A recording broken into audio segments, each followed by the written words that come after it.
Bom dia, turminha! Espero que vocês tenham aproveitado bem esse feriado, se divertido e comemorado o São João, cada um em suas casas. Então vamos voltar para o nosso conteúdo e hoje a gente vai falar um pouquinho sobre teia alimentar. Bom, lá no livro de vocês, na página 71, vai começar a explicar o que é a teia alimentar e ele pergunta, se vocês percebem a diferença entre a imagem da página que fala sobre a cadeia alimentar e entre a imagem que aparece sobre teia alimentar. Então, eu vou mostrar para vocês qual é essa diferença e o que realmente significa uma teia alimentar. Então, se vocês observarem aqui na imagem onde mostra uma cadeia alimentar, vocês veem que há apenas uma seta apontando para cada ser vivo. Já aqui, onde representa a teia alimentar, são várias setas voltadas para vários animais diferentes e várias setas apontadas para o mesmo animal, tá? Então, é essa diferença que a gente vai estudar agora, beleza? Bom, um ser vivo, ele pode fazer parte de uma ou mais cadeias alimentares. Tá? Então, por isso que geralmente ele consome mais de um tipo de alimento. Então, eu mostrei para vocês na semana passada que uma cadeia alimentar ela é formada pelos produtores e pelos consumidores e decompositores. E nós temos aqueles que são chamados de predadores e aqueles que são chamados de presa. Então, a cadeia alimentar ela é formada por presas e predadores. As presas são aqueles que servem de alimento para os predadores, tá? Então, um predador ele pode se alimentar de mais de uma presa diferente. Então, por exemplo, aqui nessa imagem que eu vou mostrando para vocês, aqui mostra que a árvore, ela serve de alimento para o inseto e o milho serve de alimento para a coruja. Mas esse outro animalzinho aqui também serve de alimento para a coruja. Olha a seta apontando para ele, tá? Então, isso quer dizer que os animais, todos os ser vivos, eles têm mais de um tipo de alimento que eles consomem. E quando todas essas cadeias alimentares se ligam umas nas outras, ela forma a teia alimentar. Então, a teia alimentar nada mais é que um conjunto de cadeias alimentares, certo? Bom, na teia alimentar, representada nessa página anterior que eu mostrei para vocês, a onça pintada, por exemplo, ela se alimenta de vários animais, como a capivara, como as antas, como o macaco e como os peixes, tá? Então, como eu falei para vocês, a onça pintada, ela faz parte de várias cadeias alimentares. Ela faz parte da cadeia alimentar onde ela come a capivara, ela faz parte da cadeia alimentar onde ela se alimenta da anta, ela faz parte da cadeia alimentar onde ela se alimenta do macaco e onde ela se alimenta do peixe. Então, só a onça faz parte aí de 4 cadeias alimentares.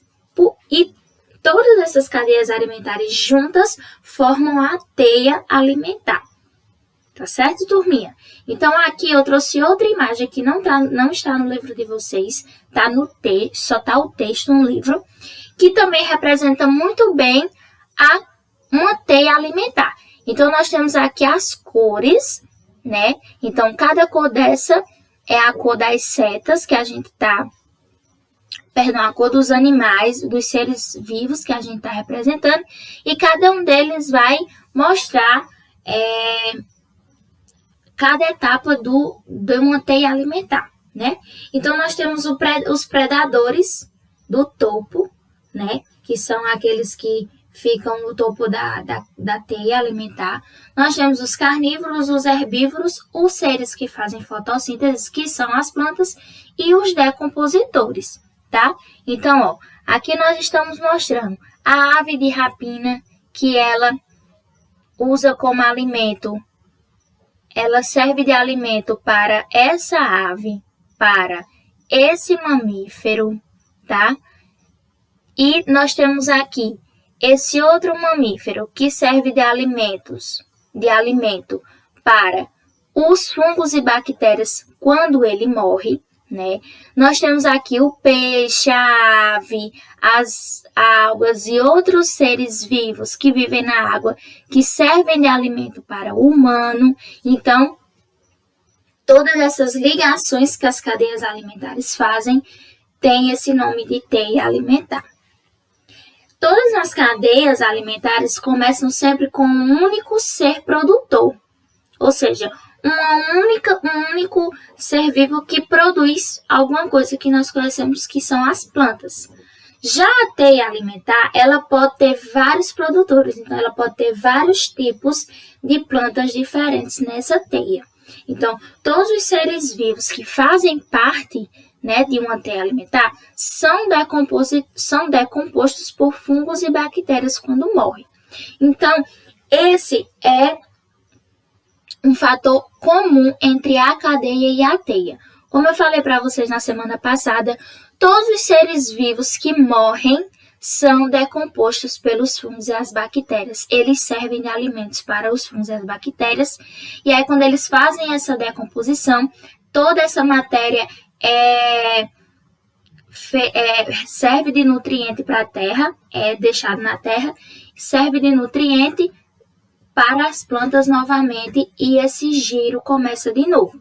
Então, do mesmo jeito que acontece na cadeia alimentar, também acontece na teia, né? Quando esses seres morrem, serve de alimento para os fungos e as bactérias que fazem essa decomposição, transformando essa matéria em matérias mais simples, para que futuramente elas sirvam de nutrientes para os seres produtores, que são as plantas, certo?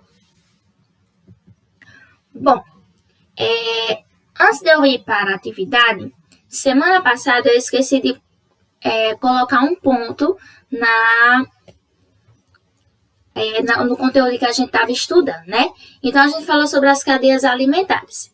E aí, eu esqueci de falar da questão do desmatamento e da caça. Como isso atinge as cadeias alimentares? Então, a gente sabe que o ser humano, ele caça os animais, ele desmata as florestas e isso prejudica muito as cadeias alimentares.